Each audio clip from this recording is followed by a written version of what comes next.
What is happening, guys? Welcome to the final match of the WBE. Somehow, some way, I made it to the championship game, and that's pretty damn exciting. I'm pretty nervous, but for the most part, I'm happy with how our season has gone so far, and we're just going to kind of do our best here. We are matched up against Mewcastle United, who is coached by Sam Fu. And very interesting fact about this matchup is that we actually played week 1, so we're actually playing against our very first week we had in this league, so that's pretty interesting. Kind of came in full circle. One thing to note is that his team is actually one of the scariest out of every team against mine.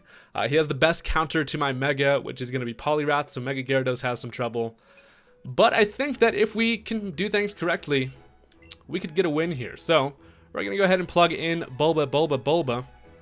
And so I'm expecting him to probably want to bring a similar team to what he brought last time.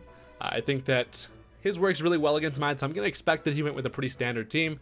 I kind of am going with the same thing. I did switch a few things up, but like I said, this is a really tough matchup for me. I do want to give a shout out to my buddy Emvee. He actually helped me a lot with the team building process in this league. We got as far as we did because of him, and yeah, shout out to my buddy Emvee. But this is the team we're working with here. I brought Tangela back just because it does check his Poliwrath, which is very scary to my Mega Gyarados. My objective is primarily going to be if I can get rid of Poliwrath and conserve Mega Gyarados, I should have an easy time kind of running through his team. So we're going to select these bad boys, and we're going to play this like we normally would. So let's see what he brought. Obviously, yeah, it's actually looking like he switched. He does have the Kabutops, or did he bring that last time? Anyway, you got Aerodactyl. He has the Nidoking, Poliwrath, Venusaur, which does give me some trouble. And then he's also got the Electabuzz, which actually is scary to my team, and Kabutops. So, I'm thinking he's going to lead off with the Nidoking again, kind of analyzing how he played last time. I know that he did prioritize getting up Stealth Rock quite a bit, so I do want to kind of ensure that I can capitalize on that lead. I know that last time I went with Mega Gyarados. I don't really want to get myself in the same hole that I did last time, because it's honestly going to go through the same motions. I have a switch into Tangela to his Poliwrath, but then he can go into Venusaur for that thing, so I don't want to try to get in the same little bit of like a routine as we did last time. So we're going to try to switch things up. I'm going to lead off with Machamp, expecting him to go with Nidoking. I think that is the safest option. If he goes Aerodactyl, he has a hard wing attack he can hit me with, but I think that he's going to go Nidoking, and if he does, my plan here is a little bit evil. I want to try to set up some bulk ups here right from the start to see if I can put a little bit of early game pressure to him. So he actually leads off with the Kabutops, and that is not too bad for us, to be honest. Interesting that he decided to go Kabutops. I'm not really sure what he was expecting me to lead off with there, but this is actually kind of interesting here. I have a choice. I can either go right for a bulk up, or I could just go for like a low kick. He could potentially bring in that there Venusaur, though. I think my best option here, I'm going to click bulk up. Like I said, getting a little bit of early game pressure. So he leads with the Stealth Rock, which is expected when you lead off with Kabutops. So he switched up his Stealth Rocker this time, which does show me he did change up some things. But we get ourselves up a nice little free bulk up, and that's actually pretty great for us. So he doesn't have a whole lot that wants to switch into my Machamp. His best option would be the Venusaur. So if I can go for an Ice Punch and try to catch that Venusaur, that'd be great. I have Thunder Punch for the Poliwrath as well. But with that bulk up, I'm actually Impish Nature. I'm going to click Ice Punch here, expect the Venusaur potentially, as he actually just stays in. So that's not too good for us. We take a little bit of unnecessary damage there. We get off the Ice Punch. I could have knocked this thing out with a low kick there. So he actually just kind of wanted to get those Stealth Rock up. And that was exactly what this thing wanted to do.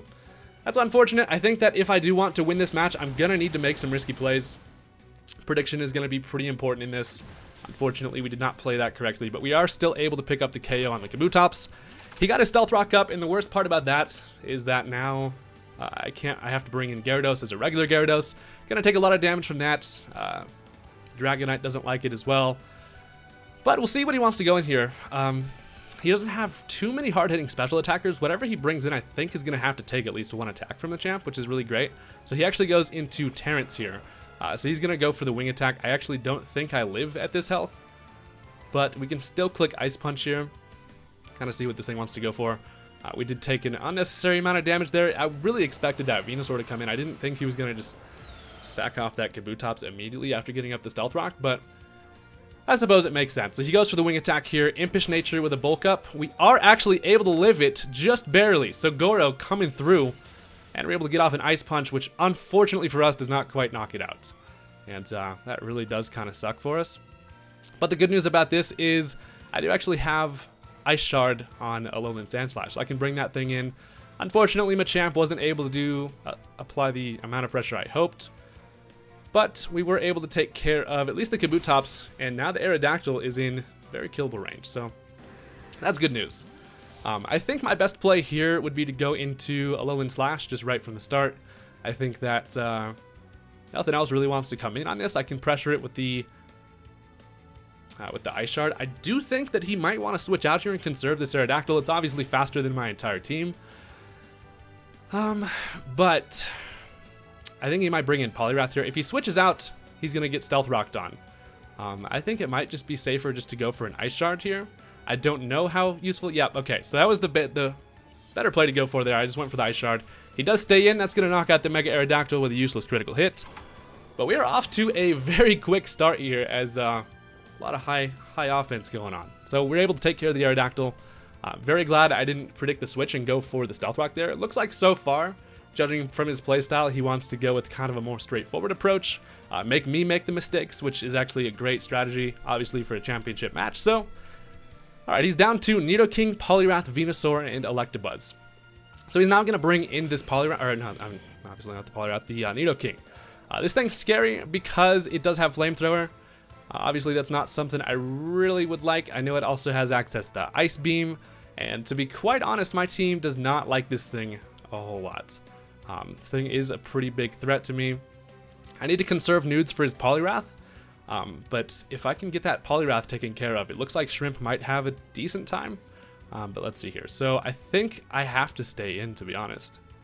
It would be really nice to get up my Stealth Rock, but then again, everything that I really wanted the Stealth Rock for the Aerodactyl, but I think I'm just going to go right for an Ice Shard here. We're going to get a little bit of chip damage. I'll let Cold Cuts do his cold cutting thing. We might get a nice over prediction here because it's a pretty obvious switch, like switching out Aerodactyl. No, he just goes right for the Flamethrower. So keeping it with the obvious plays, we are going to go down to that, obviously, because 4 times weak to Flamethrower, which does suck. But all right, so now we get a free switch into whatever we want. I know that Nidoking is outsped by Arcanine, so I could go into Arcanine here with that damage. I think a Flare Blitz does actually knock it out. He can't really go into... He can't really bring in Poliwrath unless he wants to get Will-O-Wisp, so we're just going to go right into Arky here. Unfortunately, take a lot from that Stealth Rock damage, but that's what you got to do. Okay, so I could go for the Will-O-Wisp expecting the switch, or I could just go straight for the Flare Blitz. I kind of need Arcanine for the Venusaur, and to be quite honest, I'm not really sure if Flare Blitz knocks this thing out at this range. We're just going to click Flare Blitz because we're going high offensive here. We're risking taking an Earthquake, but Jolly Arcanine is going to be able to take out the Nidoking. So, alright, down goes the Nido. And we are down to 3, ladies and gentlemen. This is going way quicker than I expected. We are still above half, and now he gets a free switch potentially into the Poliwrath, which we do outspeed, so he has to go into this Poliwrath here. And the good news about this is we can go right for a Will-O-Wisp, and that's exactly what we need to do. If I can get a burn on this Poliwrath, that would be fantastic. If there's ever a time for a Will-O-Wisp to hit, yes, it does hit. So we're able to get the Willow, and that is great because Poliwrath is actually one of his biggest threats to my team. So we get the burn off on that thing as he makes a great play, and he brought Scald Poliwrath. So I did not expect that. He was anticipating the burn, great preparation on his end, and he brings a special attacking Wrath. So I'm sure he does still have superpower and all that. But the good news about this is now we are able to get a free Play Rough on this thing, which is great. I wanted to prioritize burning it over going for the Play Rough because I know this thing's thick as hell. It might have been a better option getting chip damage off on this thing now, seeing that I guess it's probably got like Ice Beam rather over Ice Punch for Dragonite, but it's looking like we're able to still get some damage off of this here Play Rough, knocks it down below half. We're also going to get some burn damage, which is great, and he finishes us off with a Scald. So down goes Tony, but we did our job there. I really wanted to burn that Poliwrath. Unfortunately, it's good prep on his part, bringing a special attacker, but alright, so Now, we could go into nudes, which I think would be good. Dragonite actually is prepared for this thing. I have Thunder on Dragonite, which I know is kind of ridiculous. We actually do outspeed. I could go into Dragonite here and click Thunder, which will knock this thing out. Dragonite Thunder against Poliwrath does over 50%, which I think might be what I need to do. Or I could just go into nudes, and I could... he's just going to bring in the Venusaur at that point, which is unfortunate. I think, you know what, guys? We're in the finals here.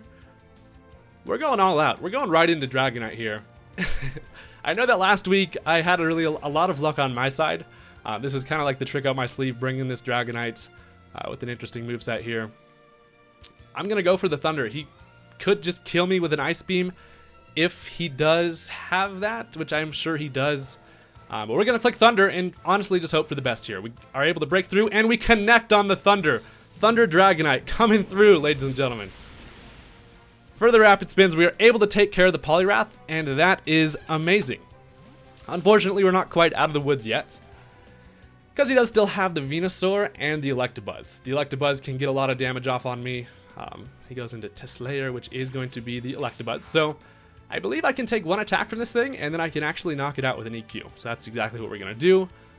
Leaving it all up to the biggest dragon ever. Oh, Ice Punch actually is what he... Yeah, we actually are not able to live Ice Punch. Yeah, he did that to me last time, too. Ice Punch. Electabuzz actually came last time. I got ahead of myself there, unfortunately. But we are actually in a pretty bad spot here. Nudes can come in. I can take that, but then he just has a free switch into Venusaur. Mega Gyarados at this point can't really take... I think I need to go... this is a tough call here. I think I need to go nudes, but then again, this is going to be interesting. Because I don't have anything that I can do to that Venusaur. I honestly really fucked up there letting Dragonite take that Ice Punch, which really does suck. But I think that I need to go... honestly, just got to make a decision here. I can go Gyarados, but I am forced to take damage. And that means that it's going to be nudes against that Venusaur. I don't think I'll be able to pull off this matchup, to be honest. Connecting on that Thunder was really lucky. I think if he didn't have Stealth Rock up, I could live that Ice Punch. But unfortunately he does. So now it comes down to if he's going to go into that Venusaur or not. I assume he will. I'm just going to click Mega Drain here. Yeah, the switch into the Venusaur is obvious. But at this point, I don't have anything that I can do. And I'm kind of backed into a corner here because the same thing's going to happen like we did last time. I don't have anything to hurt the Venusaur enough. And a Mega Drain does too much to Mega Gyara. So we get like no damage off with that. But yeah, all I can really do is Mega Drain. This thing can go for a Sludge Bomb. And now Newts is backed into a corner. Yeah, that's pretty much going to seal the match there because of the fact that it really comes down to Venusaur can't take any attack from the Gyarados can't take an attack from the Venusaur. It's going to be left with not enough HP to be able to live a T-Bolt from the Electabuzz, I believe. So we're pretty much just forced to click Mega Drain again here. There's literally nothing else I can do. As he just goes for the Sludge Bomb. Does knock me out. And man, that was really good play on his end. I kind of didn't think through the threat of the Venusaur enough. That's why I had Fire Blast on my Dragonite. I completely could have probably... I don't think I could have avoided that, honestly, because I couldn't have switched in anything to that Ice Punch from the Electabuzz. I would have just been in a bad spot regardless. So, you really do hate to see it. But I think my only option here is to go for Thunder Wave. But hey, in the long run, I'm happy with how this season went. I do know that Sam is actually undefeated. He has not lost a match yet. This man's team is scary as hell. So he's able to outspeed me. Which I thought that I was actually... I think it's actually a speed... Is it a speed tie? Or what does this come down to? Because that's actually interesting that... well, either way, Gyarados now does not have enough health to be able to take an attack from the Electabuzz. I don't think so. That really does suck. I think that Timid Venusaur, or plus speed Venusaur, is like 112. And I'm actually... Am I Adamant Gyarados? I think I'm actually Adamant Gyarados. I prepped to be able to outspeed this thing, but I brought Adamant instead. Well, Now all we can do is just go for a crunch, hope for a Parahax, I believe. It is going to do over half, and it is going to get fully parried. Holy shit. Well, this is going to be a lot closer than it should be. That Parahax coming through. The Hax is still on our side. I can't believe it. Well, Crunch is going to take care of the Venusaur, and now it all comes down to Mega Gyarados versus the Electabuzz. Can I take an attack from the Electabuzz? This is not something that I calced out, to be honest, at all. But I know I can knock it out with an Earthquake. I don't think I'll be able to take an attack from this thing. But Mega Gyara might pull something out of his ass. Come on, Shrimp. Nope, we are going to go down there, unfortunately. Mega Gyarados cannot take the Thunderbolt, and we are going to lose the final match 1-0. So that was really close. That actually ended up way closer than I had expected. I really should have prepped maybe a little better against the Electabuzz. The Venusaur really kind of screwed me up, but in the long run, I'm really happy with how that battle went. And this league has been a really fun time in general. I'm sorry that I wasn't able to come through and win the whole thing. Sam is actually able to end up undefeated in the whole league, which is insane. So I went into that with pretty low hopes of being able to beat him, but I think I did pretty well considering how well his team did against mine. His team is literally the scariest out of everybody's against my team, but yeah, so all I can say is thank you guys for all the support this season. It's been a pretty fun ride, and I guess that's all I really got to. I'm honestly kind of sad at this point because now that's it for the league, man. But my team was legendary. We were able to pull through pretty well, much better than I expected. But like I said, guys, thank you so much for watching. I will see you guys next time. I will probably be starting up a new series on the channel, so get hyped for that. But the Rapid Spins, thank you. Peace out, guys. Get the hell out of the way. Rattata, get the fuck out of here. Ah!